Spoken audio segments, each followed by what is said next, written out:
Hello everybody, it's Peter McLaughlin with Blue Sky Hypnosis. I have to start with an apology. I tried to acquire an additional piece of software that would allow me to broadcast the stream of the Friday Live at 5 to both YouTube and Facebook at the same time. It looked like a perfect setup, everything looked like it was going to work, and then it kind of all fell apart. I hope people are able to still find this broadcast even though it's being done by the seat of my pants an hour and 10 minutes after the fact. I actually went through the whole broadcast and I think maybe some people saw it in some places. I got like a couple of comments that people were able to find it, but I'm doing it again right now, and I hope that, as I say, some of you folks are able to find this. I've got lots of wonderful people who show up every Friday, 5 o'clock Eastern, expecting to see this here. And, I'm so sorry to you guys that, due to this mistake of thinking I could broadcast to two platforms simultaneously, today got a little cocked up. I'm gonna do it anyway. I've already done it once today, so I'm kind of rehearsed. We'll see how it goes. We're talking about resolving grief, that is meeting deceased loved ones using spiritual hypnosis. And the whole point here is, and I think we've all, well, if you've lived long enough, you have definitely felt grief. Somebody that you love very deeply, could be a relative, it could be a friend, it could be a significant other, could even be a pet, honestly. They pass away, and the power of this is just so incredible.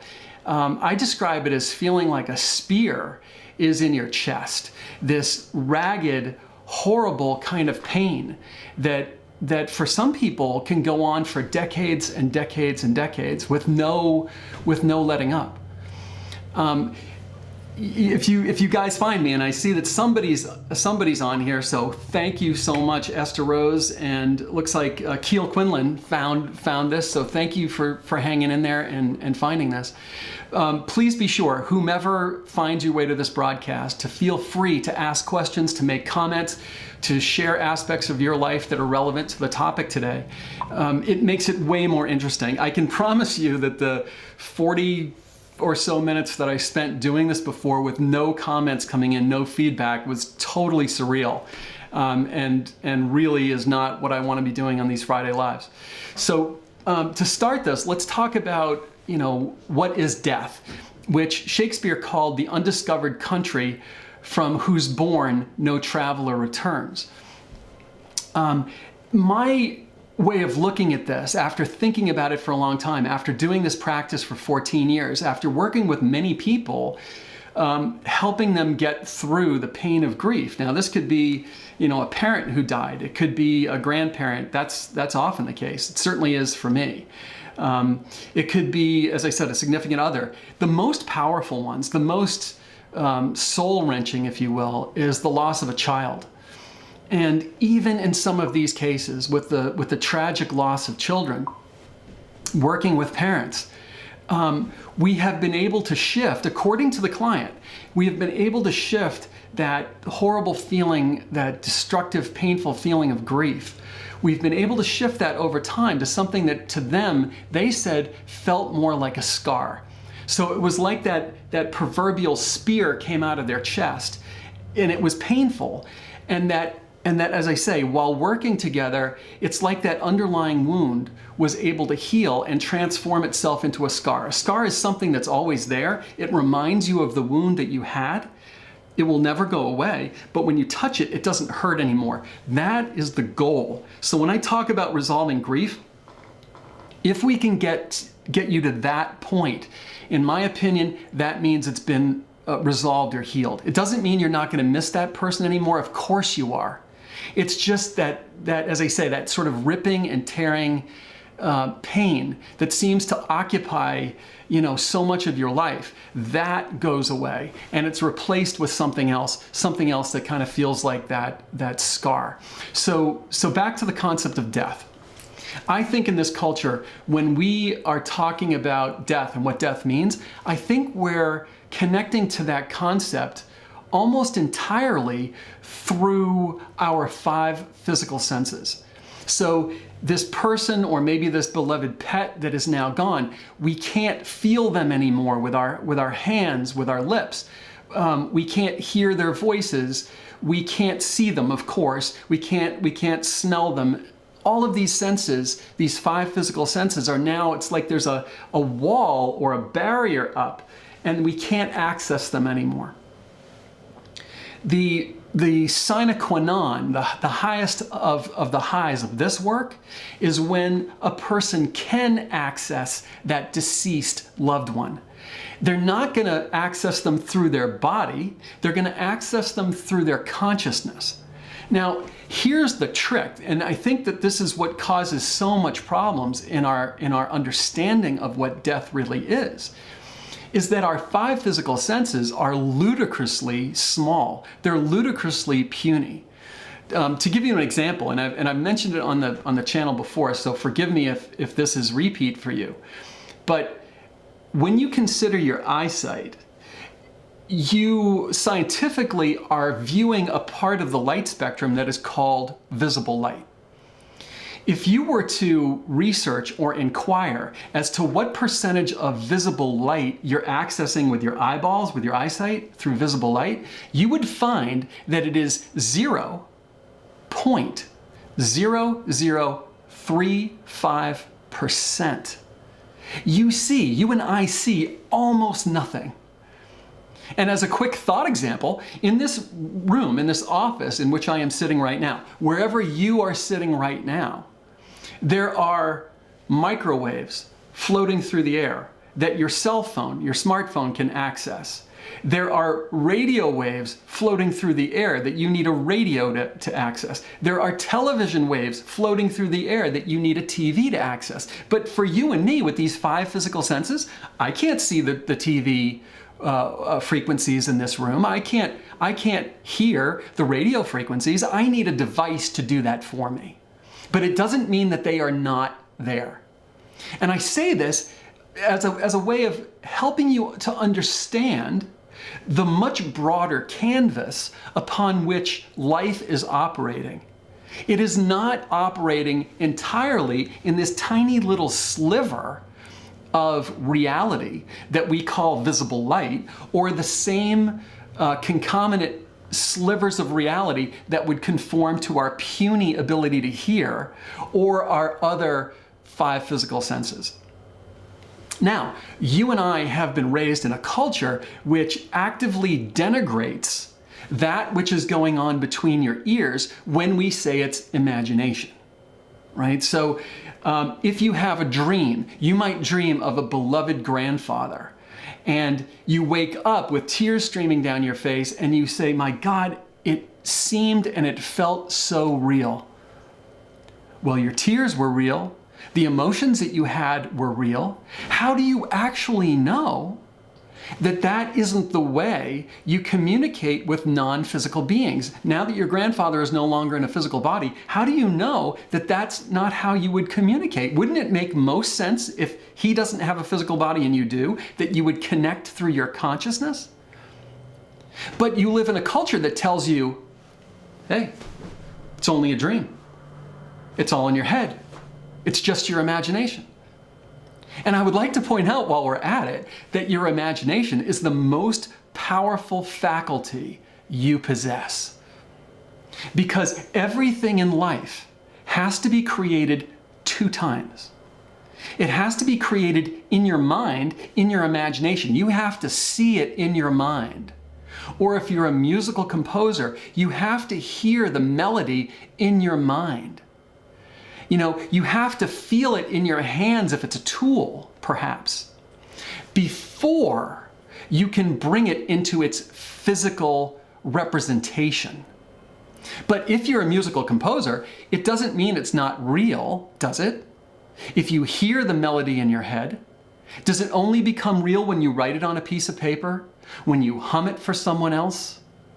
No. I think it's real the moment you imagine it. And so I think in order to make sense of this. In order for this to work for you, you must, in a sense, step out of that 5 sense reality for a moment. Expand, as I said, the canvas upon which you are operating.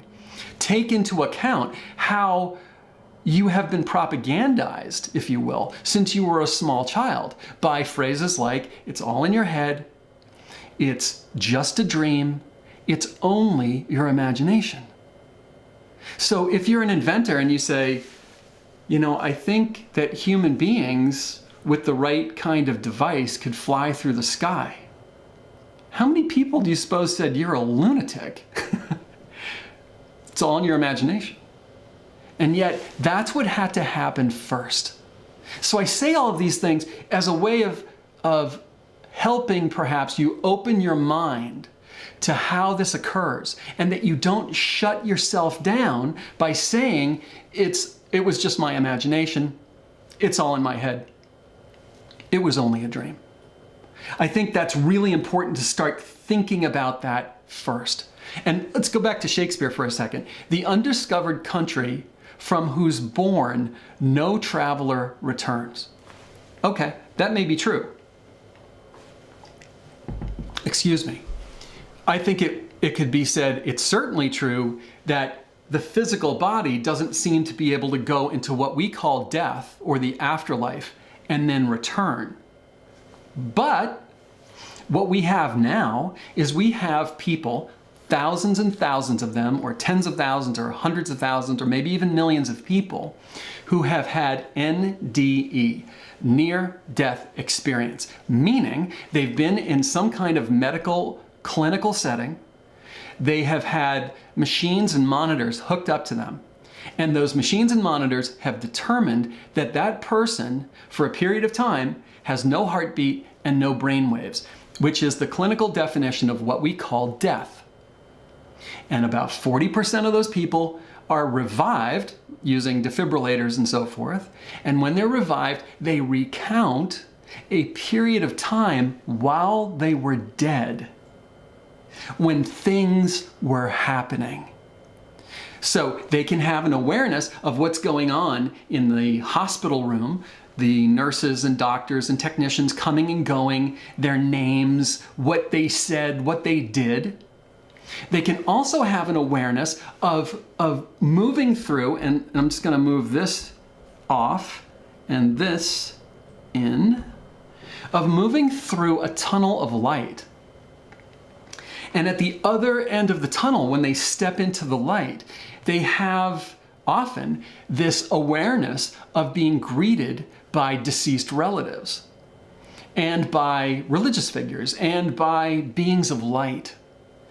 And they have communication with these beings, and they say they feel this intense sense of love, and they're usually told, this happened to my uncle, it's not your time, you have to go back, and they feel like they don't want to go back.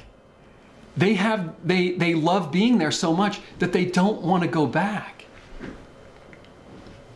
So what if you could do this? What if you could have this experience without having a near-death experience? Well, there are ways you can do that. I mentioned how people sometimes have a dream of a deceased loved one, and they wake up with tears streaming down their face and they say, my God, it felt so real. Yeah, that can happen. They tend to push it away and not really pay all that much attention to it, but that can happen. But it tends to happen in a sort of a seemingly random kind of way. In other words, they're not choosing to have that experience at that moment in time. And because they're asleep, maybe they're not as aware of asking certain questions or resolving certain things that they may want to resolve with that deceased loved one. The other time that people have these experiences, or seem to have these experiences, would be with hallucinogenics. So different types of chemical drug-like compounds. It seems to put the conscious mind off to the side, just like sleep does, and it raises up this other part of us that I think is inherent to all of us. You know, I would suggest that when we're born and when we're being socialized, we're getting more and more into a tiny, small box of what is real and what is possible. In other words, a lot of times small children have been known to talk about their previous lifetimes. They have been known to talk about, their previous parents and so forth. And when people, oftentimes when people investigate the details of what these children are saying, they find out, oh my God, it's all checking out. Even though they're talking about relatively, normal / obscure people. I think the children haven't had that part of them closed down yet. They're still more open. Well, being asleep in a dream, using hallucinogenics, and I'm not advocating for them, I'm not advocating against them, and using hypnosis are ways of kind of stepping outside of the box. And the reason why I talked first and in such detail about the imagination and about dreams and so forth is because of this very conditioning you've had that I would say has encouraged you to ignore, disregard, push away all of that. Now, if that's what you do when you want to step into having this experience of meeting a deceased loved one, if you just push it away and say, oh, that's all imagination, you're probably not even going to have the experience. So it's like, in order to be that traveler from whose country born, in this case, a traveler does return, we want you to be more open, to be more accepting. You can decide later what it all means to you, but while it's happening, to be way more receptive to what's occurring. And to understand it's all happening inside your consciousness, right? You're not going to use your physical fingers or arms to touch that person, but you can hug them with your non-physical arms. And when clients do this, I see the tears streaming down their faces. And when they talk to me afterwards, they say, he was there. It felt like he was there. The same kind of thing that you might have said upon waking from a dream where you dreamed that your mom was still alive. Only this time, it's more volitional in that sense. It's more intentional. And because it's intentional, we can have you asking that deceased loved one certain kinds of questions. So let's talk about how you would actually resolve grief. The grief that's been going on for years or perhaps even for decades. And actually, before we do that, thankfully, there are people on the broadcast. Hooray! Thank you so much for being here. I've got to put some applause in there. Despite our technological issues today. So I want to just quickly read and see if there's a question or comment that we want to highlight.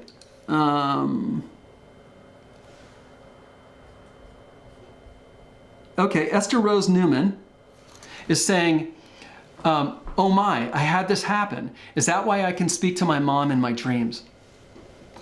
Yeah, that's right. That's why you can speak to her. And you're not using your physical mouth.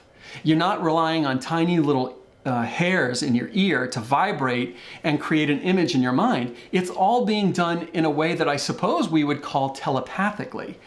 It's all being done energetically.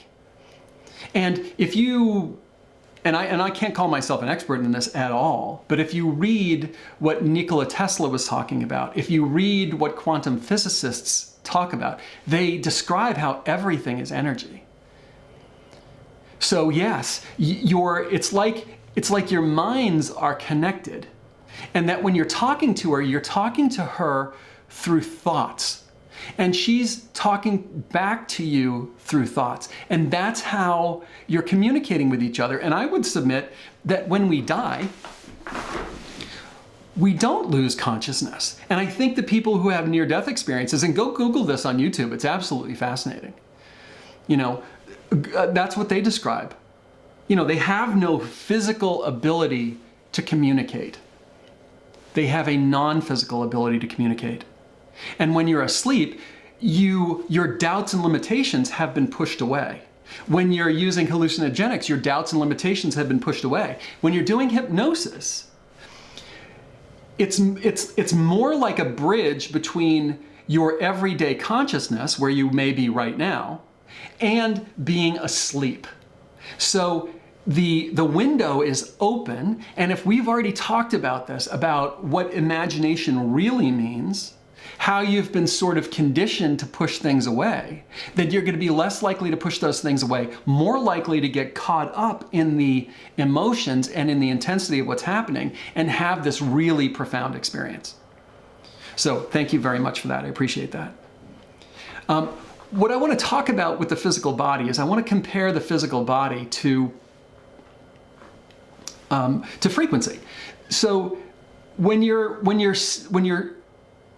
to listen to the radio in your car and you push a button and it goes to the frequency of 97.7 hertz.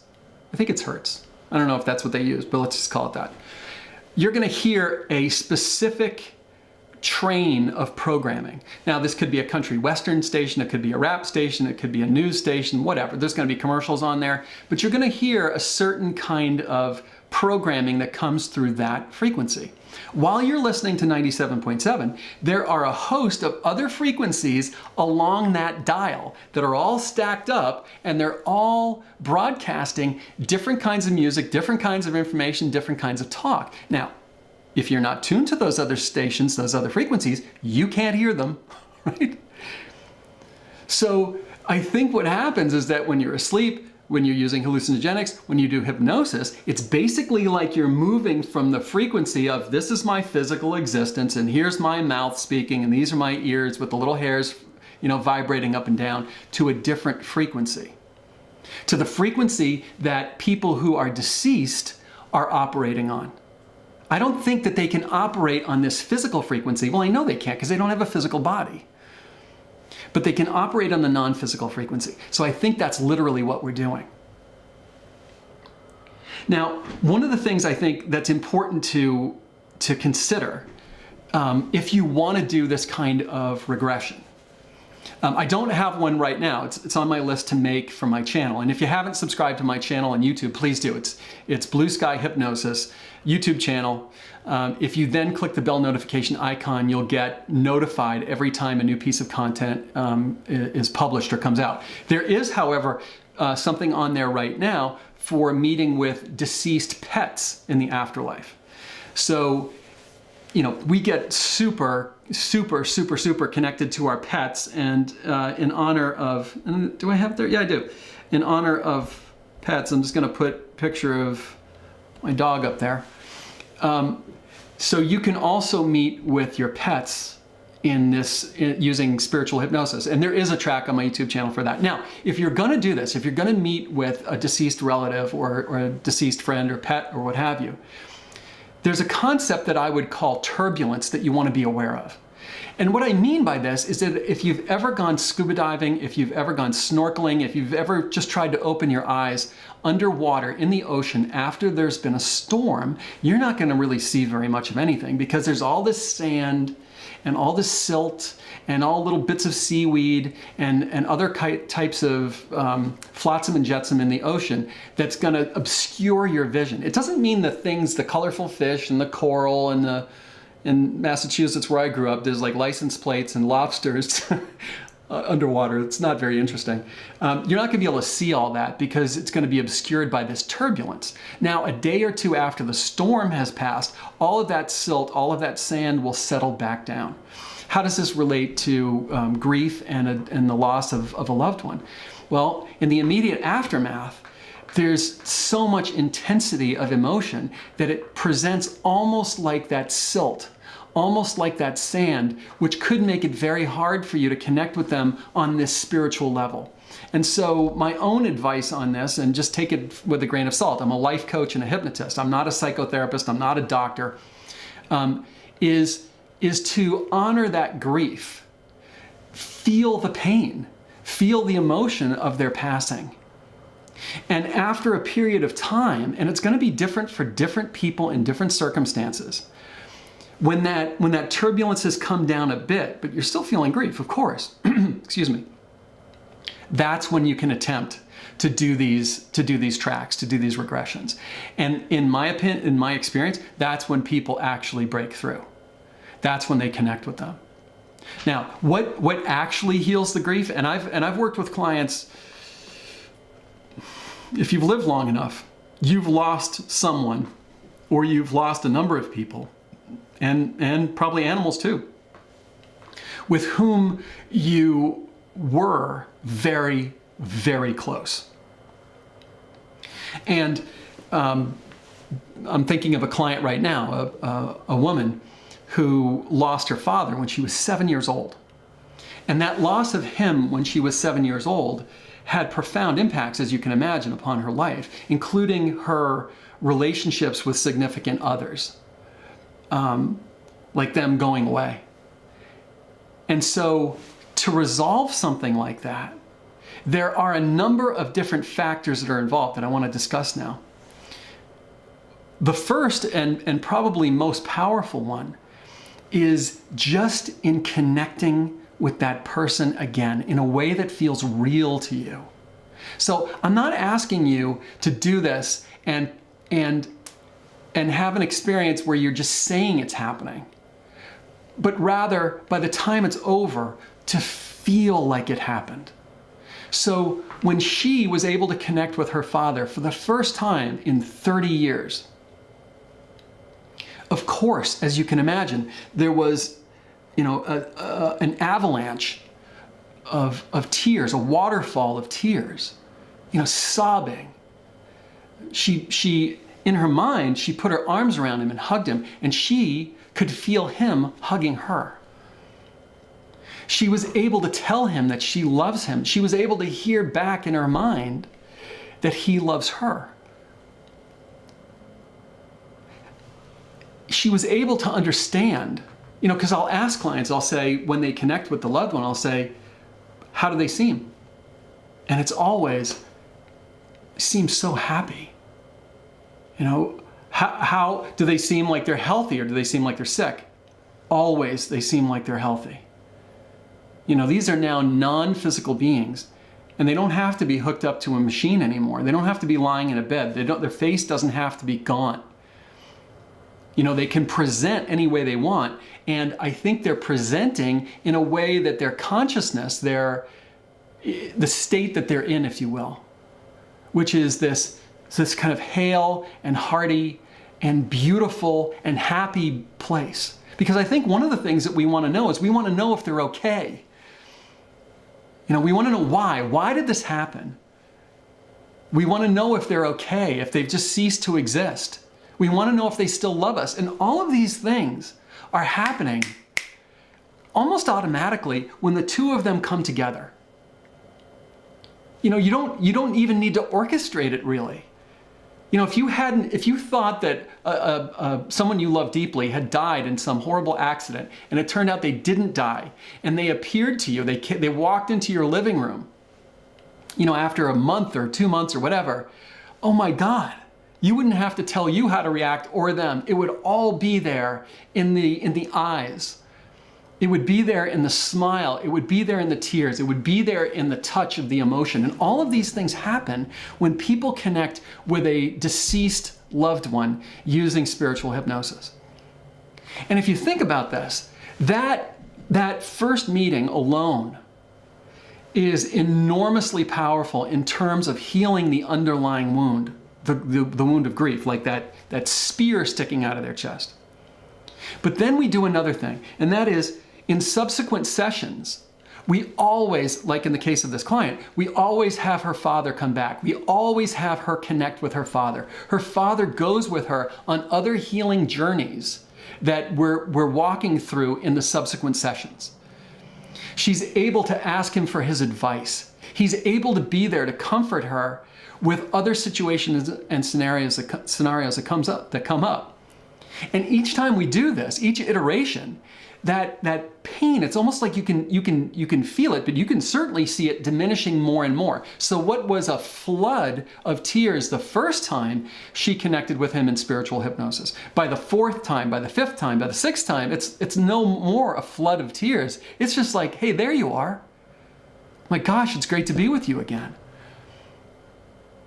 So those mechanisms, the phenomena that I just described to you, I think is kind of the gold standard of how we go from this tremendous grief to healing that grief and turning it into something that is more akin to a scar. There's a couple more ways that we do this, and there's a couple more things that I want to talk about as well. But before I do that, I want to dive in and see if there are any other questions or comments that people have that we can sort of address right now. Okay, Kelly Quinlan says, the last 3 days before my mother passed, she was talking to her deceased mother and asking us if we saw the beautiful lady up in the corner of our living room.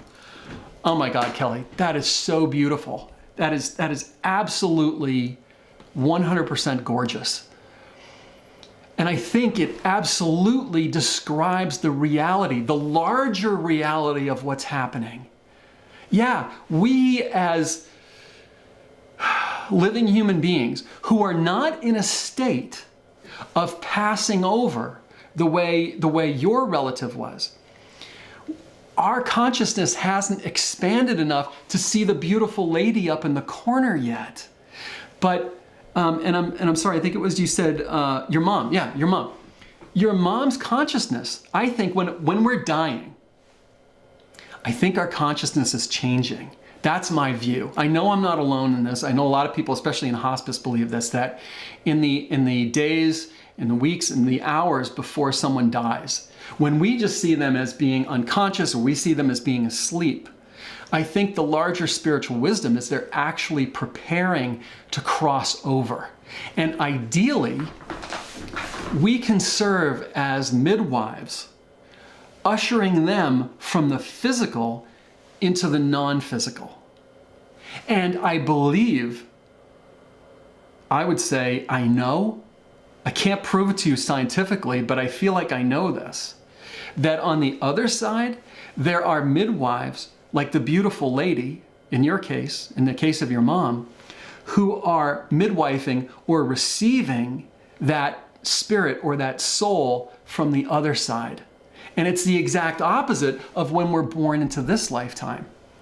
You know, that there are midwives on the other side that are ushering the soul into the physical body, while there are loving beings, you know, maybe mom, maybe dad, maybe a midwife or a doctor or a nurse or whatever on this side, that are lovingly accepting and receiving the spirit or the soul on this side that has just recently incarnated into a physical body. So yes, I believe that this is some of the most beautiful concepts I can possibly imagine about this life. And part of my own story, Kelly, that your comment inspires me to talk about is that when my father was dying, he was home nominally under the care of hospice. Now, in excuse me, in my understanding, hospice isn't always there. I mean, it is if it's inpatient. Excuse me, but if it's outpatient the way he was, he's at home. And they kind of check in, and if you call, they'll come and they'll adjust the medication or bring in more equipment, oxygen, and so forth. When he was dying, I organized my stepmother and my stepsister, and the three of us sat around him. Now, he was asleep in a deep state of just being checked out. And he'd been checked out for a while. He was sitting in a chair at that point. And I printed off prayers for the dying.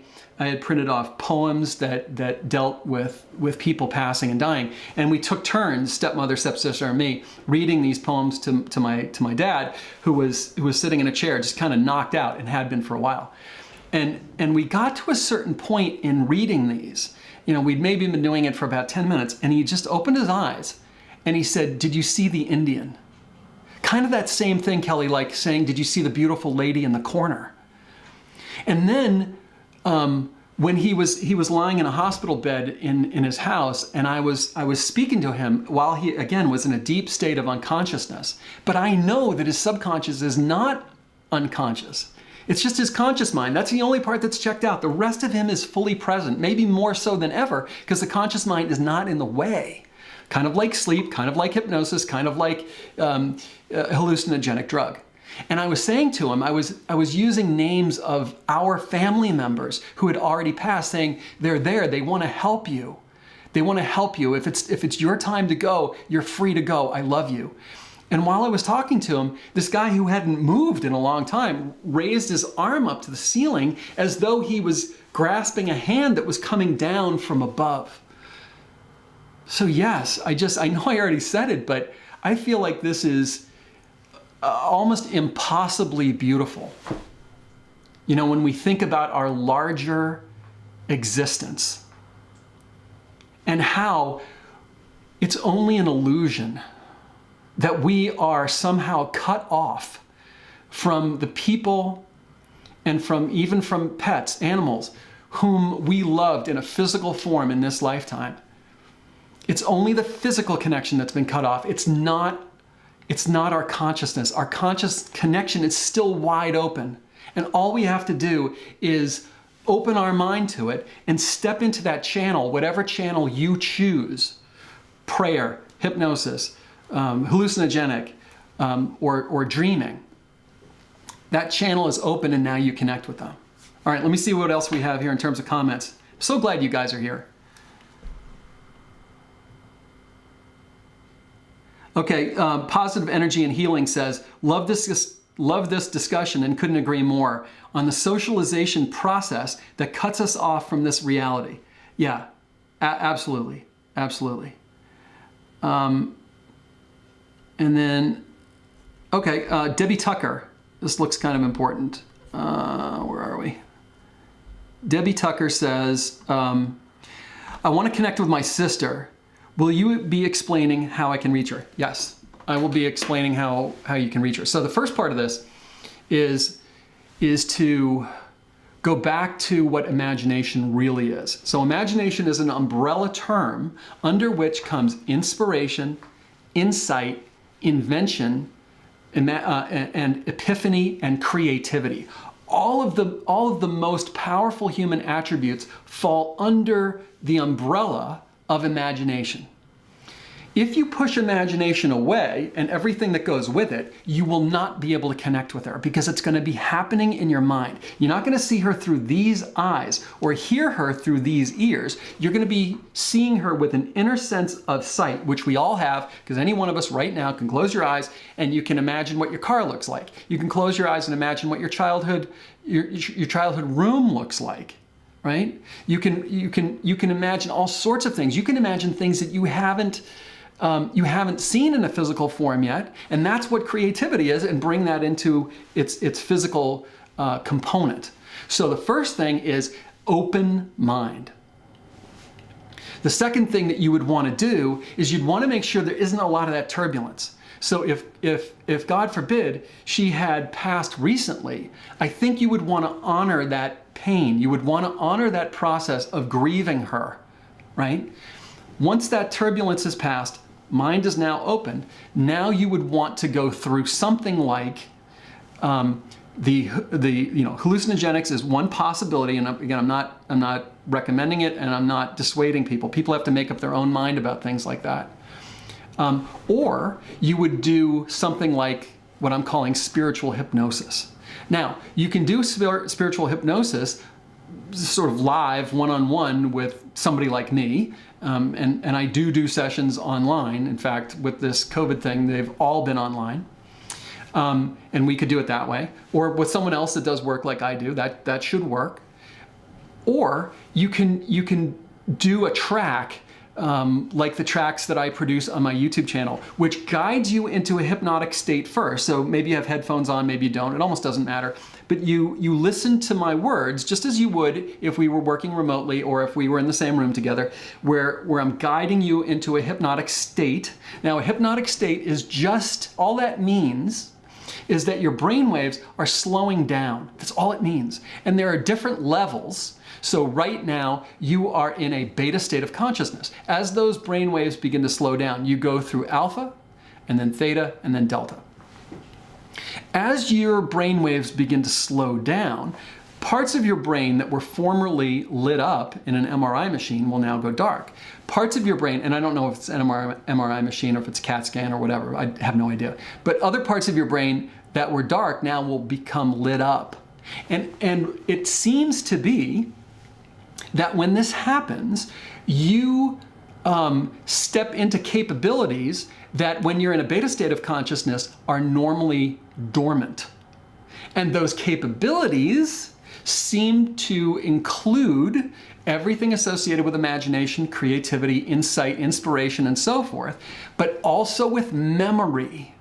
This is why police departments have been known frequently to hire hypnotists to hypnotize a witness who could only remember seeing the barrel of a gun, but in hypnosis, they can remember far more details about the subject or the subjects and the getaway car and the colors and all these other things, because all that information is stored in the subconscious mind. And being in this state of hypnosis helps access those memories. Now, I would say that when people have a past life experience, doing past life regression, that they are accessing memories from that past life. Similarly, when they are in hypnosis and they're accessing memories from earlier in this life, they can do that. And they can access memories from the spiritual part of their existence. So, long way of saying that you could work with a practitioner to see if you can connect with her. You can also do a track that guides you into hypnosis and then guides you into meeting with your sister, asking her certain questions, right, that will stimulate a conversation or a back and forth between her. Now, obviously, when it's a YouTube track, it's going to be static. It's not going to say your sister or the name of your sister. And there's no ability for the narrator to understand what your sister, if your sister is responding to you and what she's saying, and based on what she's saying, now to take that in a new direction. But you can still get to that place. And then the track would then guide you out of hypnosis and back into your beta state of consciousness. You'd remember everything if you didn't just outright fall asleep, which does happen to people sometimes, and then they just wake up normally. So the other thing that you can do to give you an even more long-winded answer is you can go onto my channel, which is blueskyhypnosis.com, well, not .com, that's my website. Blue Sky Hypnosis is my YouTube channel. And be sure to subscribe when you're there. And you can type in pendulum, P-E-N-D-U-L-U-M, pendulum. This will produce an ideomotor response. It's an ideomotor tool. And you can use this, the video will teach you how to use it. And you can use that pendulum to ask, am I prepared to meet with my sister? Am I prepared to meet in my consciousness with my sister? Do I have any blocks to meeting with my sister? Is it in my highest and best interest to meet with my sister right now? And if you get sort of clearance, if you will, with the pendulum, because it's going to give you yes and no answers, then I think you can be confident moving into meeting with her, maybe by using one of those tracks, for example. If it tells you that you have some kind of a block, you'd want to zero in on what that block is. Do I have fear? Do I have doubt? And so forth. And then you'd want to work on resolving what those blocks are. But yes, yes, yes, yes, yes, you can meet with her. So thank you for asking that question. Let's see if we've got any other ones here.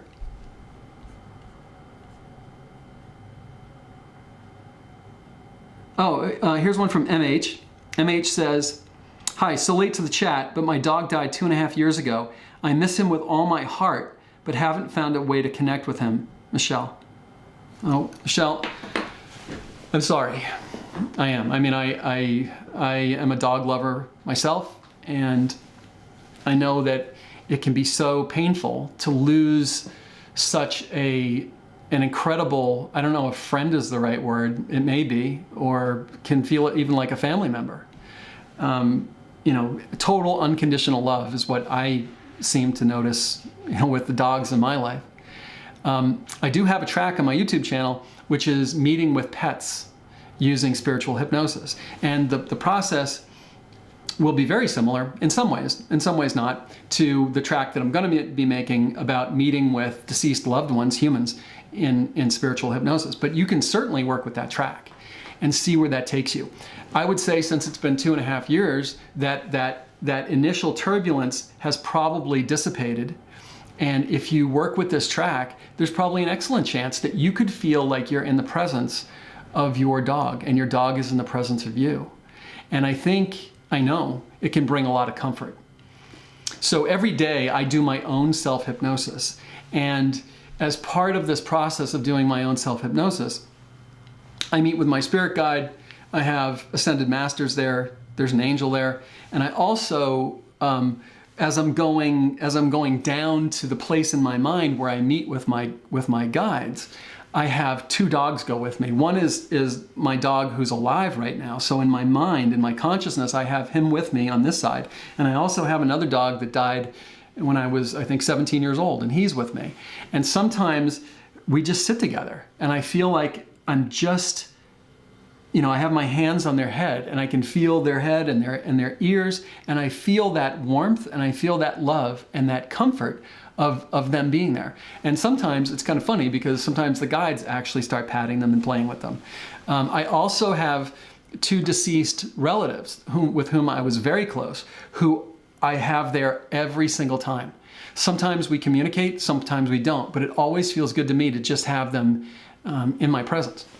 And I want to share with you all some of the wisdom, if you will, that I have received by doing spiritual hypnosis and connecting with deceased loved ones or friends. So in one case, it's my grandmother, my paternal grandmother, who was really an incredible woman. She was the matriarch of our family. She kind of held the family together.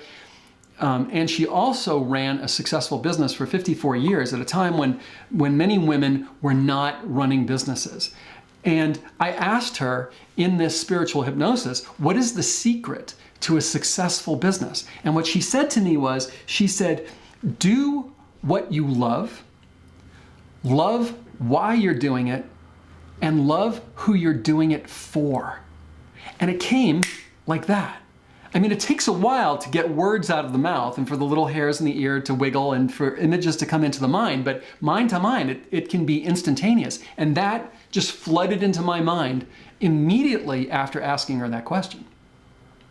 And for me, this is so profound because, yeah, we've all heard, yeah, do what you love. Okay, that makes a lot of sense, but I had never really heard those things put together or even really considered it that closely.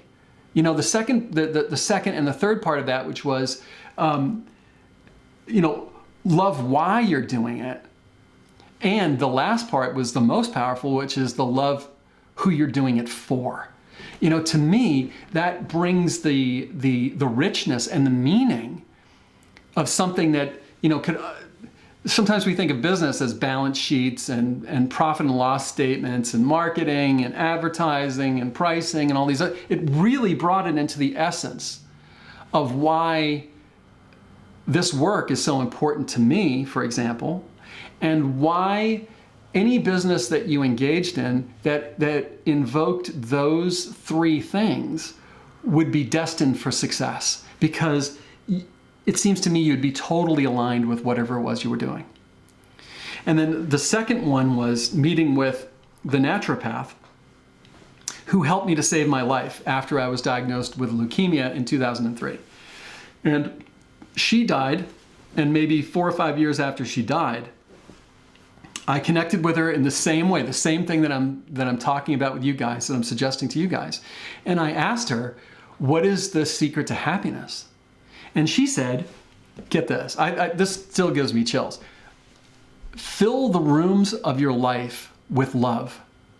Devote yourself to the welfare of other people. This is where happiness is found. And it came like that. I asked her the question and it just flooded my mind just like that. To me, that is like incredibly poetic. Fill the rooms of your life with love. Devote yourself to the welfare of others. This is where happiness is found. I'm telling you right now, guys, this is incredibly powerful. I've worked with people, as I said, if you've lived long enough, you have suffered tremendous loss. Some of you folks were talking here. Kelly was talking about her mom. And that lives in you as pain. And I think that this is perhaps the most powerful way to resolve that pain and to reestablish your relationship with them, because it doesn't mean the relationship has to be gone. Now, it's not going to be the same as when you have a physical body and they got a physical body, but there's something so powerful and so beautiful about it. You know, about seeing them with your inner eyes, hearing them with your inner ears, as being strong, as being healthy, as being happy. You know, we ask those questions when somebody dies, like, why? Why did this happen? We wonder if they're okay. And this kind of spiritual regression helps it to answer those questions and to understand that they're fine. We can even ask them, you know, was this part of your path? In the case of that client, the woman whose father died when she was 7, she was able to ask him, you know, was this an important part of your spiritual journey? And to hear him say yes, and to understand from him why it was an important part of his spiritual journey, and to understand for her how it helped her to grow, you know, in ways that would not have happened had that tragedy not occurred. All of these things bring a deep sense of comfort to people, meeting with them multiple times, you know, understanding that viscerally, that life doesn't end when your heart stops beating and you stop having brain waves. Let me see if we've got something else here.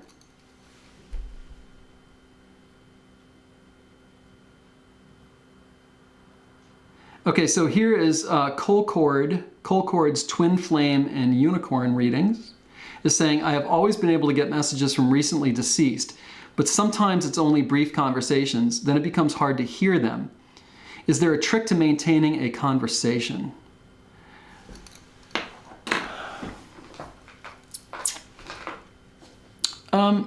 It may be, and I don't know for sure, but one of the common blocks, and what you're describing is that you get an open channel and then it closes down.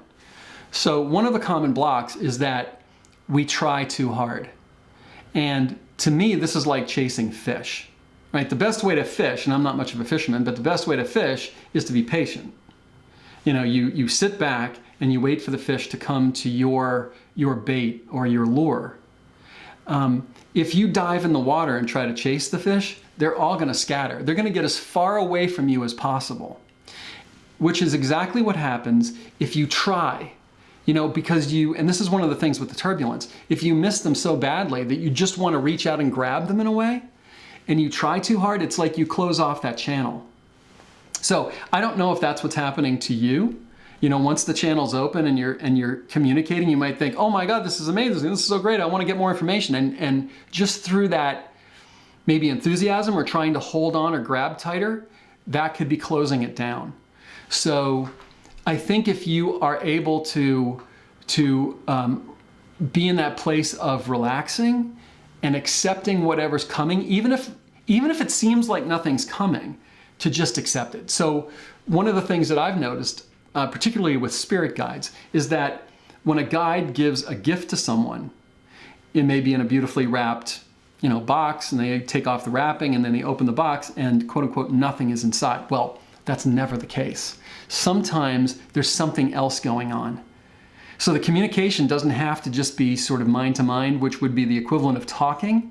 It doesn't have to be visual. It could also be emotional. So pay attention, I would suggest, to the emotions that you're feeling when you ask that question. You can also say, is this a question you'd rather not answer right now? And that being might do this, or might go like this, or might just say yes in your mind. And the reason they don't want to answer that question right now is that it may disrupt your own path. We're not supposed to have, I don't think, everything done for us. I think we're supposed to do a lot of the work ourselves. And if something is revealed prematurely, it can disrupt our own path. So if you ask a question and there's no answer, it may be because you're not meant to know that answer right now. So trying too hard, maybe not meant to know the answer, and also allowing yourself to notice what else is going on here. So if you open the gift and nothing is inside, it's not nothing. What that can represent is peace. Now, what's the opposite of peace? We think of clutter, right? Your house is all cluttered, it's all stuff all over the place. That's not peace. More zen, when there's nothing on top of the desk, you can feel like, I can relax now, that's peace. So those are the 3 things I would suggest for you, and I hope that all makes sense for you. I want to see if I've got anything else here that I want to go over, and I also want to take on a couple more questions that I think could be useful as well. That's probably about it. And I also want to mention too, and I'll get rid of this overlay here. I would also like to mention, before we get into some more questions, that next Friday, live at 5, I'm canning the old software, going back to the way I was doing things before, just going to put it on YouTube until they can work their kinks out.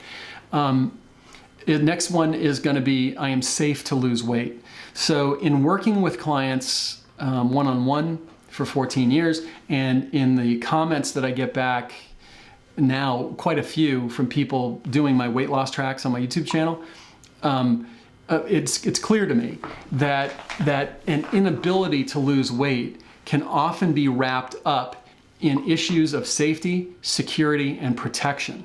So that's what we're going to be talking about next Friday, which is the 11th, I believe, of September, live at 5 Eastern. I hope you'll consider tuning into that, and again, subscribing to my channel if you haven't already done that. So let's see what we got here. Oh my, okay. Soft, breezy day. Is saying, a few days after my fiancé died, he came to me in a dream. I was so happy and kept asking, where have you been? I thought you had died. He was trying to calm me down and tell me something, and trying to maybe gently tell me something. Wow. Okay. Well, thank you for sharing that with us. And I can only imagine it must have been pretty painful. So yes, I think deceased loved ones do this, because in the way we miss them, in the way we care about their well-being, I think it's clear that they care about our well-being.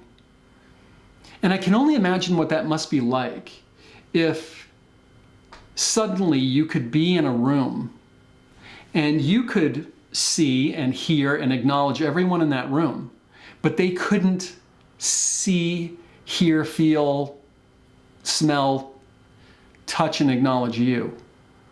It must be incredibly frustrating. And it makes sense to me that because they no longer have a physical body and they can't use the body to communicate with you, that they would do it sometimes in a dream. Because when you're in a dream, you're in an energetic state. And because your conscious mind is literally completely out of the way, it's not going to step in and say, oh, this is only a dream, unless it's a lucid dream. You're going to allow yourself to have that experience. And hopefully you're going to remember it in the morning. And here's the thing about the subconscious mind. The subconscious mind has absolutely no differentiation or awareness between what we would say consciously is quote unquote real and what we would say consciously is not real. So if you watch a movie, that movie can affect you. It can cause you to be afraid. It can cause you to be disgusted. It can cause you to laugh. It can cause you to become excited. It can cause you to become angry or fearful, and all the concomitant emotions will go along with it. So anything that affects you in a dream like that is affecting you at a very, very, very deep subconscious level. And it's also affecting your emotions. And that's why you can wake up happy or you can wake up crying. So my interpretation of that is that, like I said, with people with NDE, near-death experience, they're not dying in terms of ceasing to exist. It's just their vehicle, their body goes away, their consciousness remains, and that consciousness is connecting with you in a dream in the same way that you can connect with them on purpose using hypnosis, or other people might do using hallucinogenic drugs. So yeah, thank you so much for sharing that. I really, really, really appreciate that. Let's see what else we got. Oh, okay.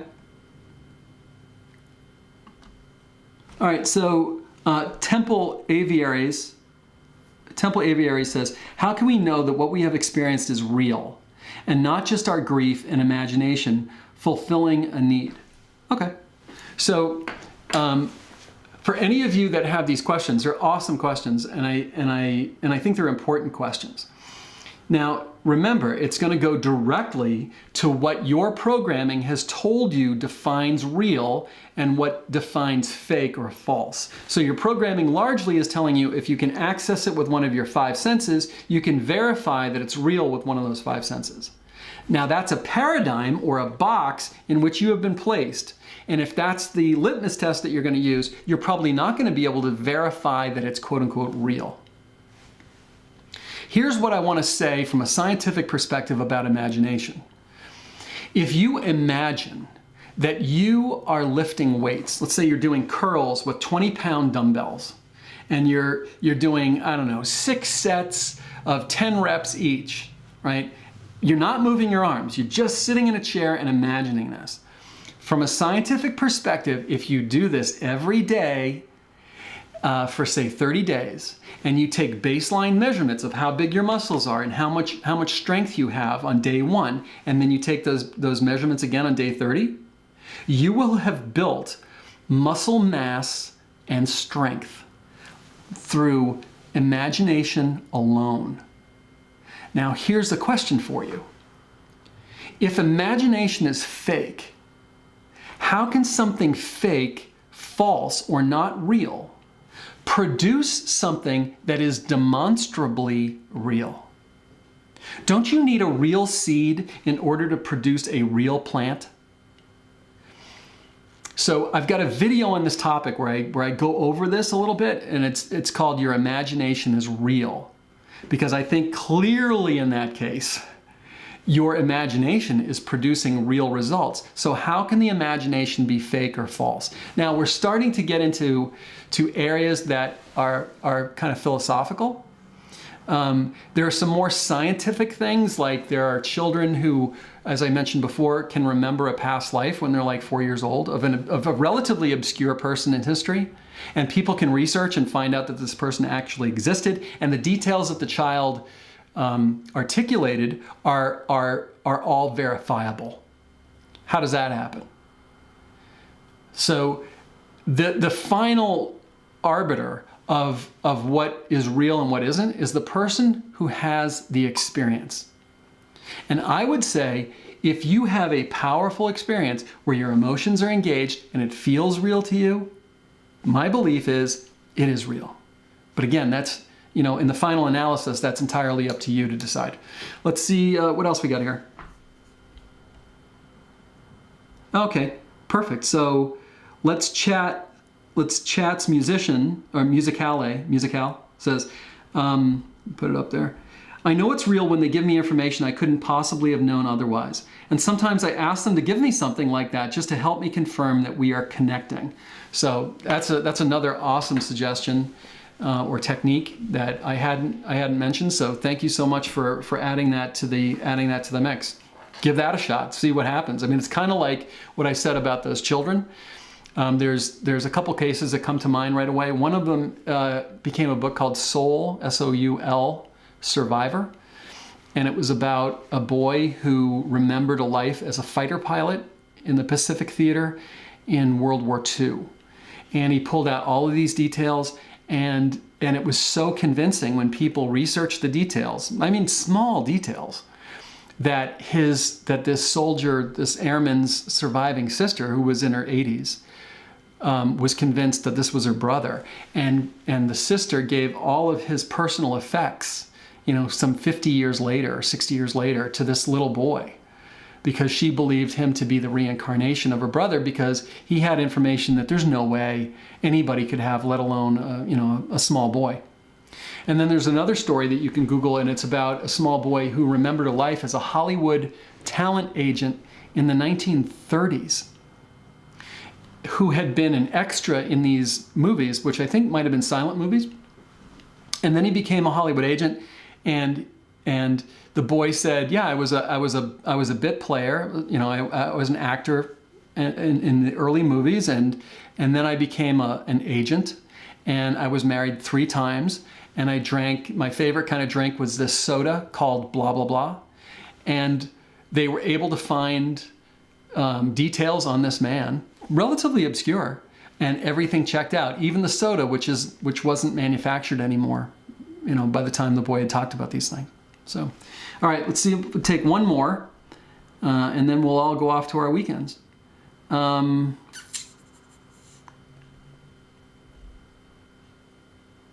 Let's see. And just hang with me one more moment here, folks. I just want to make sure I didn't miss anything kind of early on. Esther Ross Newman talks about her mom coming to talk to you in your dreams, which is phenomenal. And I would say the more, you know, you're open to this sort of thing, the more it can happen. Let's see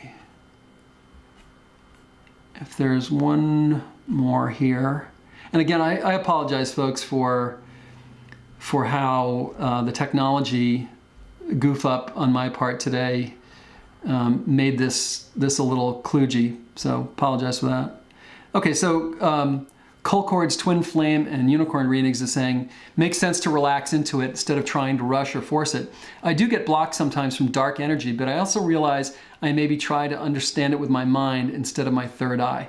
Yeah, so a lot of that is just again, comes with practice, right? I mean, the more, I guess, you ride a bicycle, the more relaxed you are on that bicycle, the less rigid you are, and the more relaxed you are, the easier it is to ride it, the more you can do with it.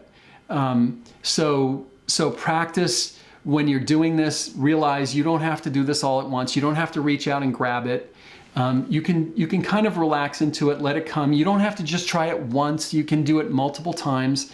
And really, I think, as I mentioned before in my own practice, the thing that I love is creating a space in my mind where these are people and animals that I connect with literally on a daily basis. You know, in some respects, to part of me, it's like they're not gone. You know, to part of me, it's like they're still here. Granted, to another part of me, the physical part of me, you know, I miss them. But it doesn't feel like that ripping grief anymore. Oh, and I was going to say that, you know, of the people I've worked with, the most challenging and painful cases to work on are instances where a parent has lost a child. And yet, despite that, using what we've talked about today, in a couple of cases, these moms were able to say that, yes, it has gone from feeling like there's a spear sticking out of my chest to it feels more like a scar. And of course, you know, they will always miss their children, but any sense of maybe guilt of anything that maybe they could have done, that goes away because we resolve that with the child who passed. And just being able to connect with them and really feel and really see them as being whole, as being healthy, understanding more of why they passed. All of these things brings deep comfort to the parents, you know, to the people who've lost the loved ones. And I know that there's a lot of comfort that can come from psychics and psychic readings and mediums and so forth. And I think that there's a real place for those people. I also think that when you have that experience firsthand, it kind of gets to that doubt piece. It's one more step closer to the actual experience. So it's not coming through someone else's filter, it's coming directly from you. So thank you so much for being here today, even with the late start, even with the glitches, the technology glitches. Thank you for the questions and for the comments that you posted and for sharing some of these things. I really appreciate it. Please look for next Friday's live on the 11th at 5 o'clock Eastern, where the topic is I am safe to lose weight. And I am here every Friday, 5 o'clock Eastern, with a different topic. If you have suggestions for topics you would like to see, I really rely heavily on you guys to make these suggestions, because coming up with something every week is a bit of a challenge, and I want to make sure that it's relevant to what you're interested in and what you're looking for. So please feel free to suggest any topics for upcoming Friday live at 5. Have a great weekend for those of you in the US. Have a great Labor Day. Take care, and we'll see you next time. Bye.